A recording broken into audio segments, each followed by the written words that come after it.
رسول اللہ صلی اللہ علیہ وسلم ایک دن حضرت عائشہ رضی اللہ تعالی عنہا کے پاس آئے۔ اس وقت ایک عورت حضرت عائشہ رضی اللہ تعالی عنہا کے پاس بیٹھی تھی۔ آپ صلی اللہ علیہ وسلم نے دریافت کیا، یہ کون ہے؟ عرض کیا، فلاں عورت، اور اس کی نماز کے اشتیاق اور پابندی کا ذکر کیا۔ آپ صلی اللہ علیہ وسلم نے فرمایا، ٹھہر جاؤ، سن لو کہ تم پر اتنا ہی عمل واجب ہے جتنے عمل کی تمہارے اندر طاقت ہے۔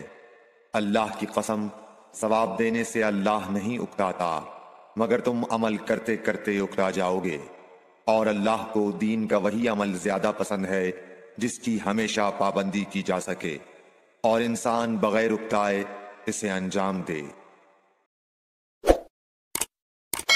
Like, share and subscribe for more videos.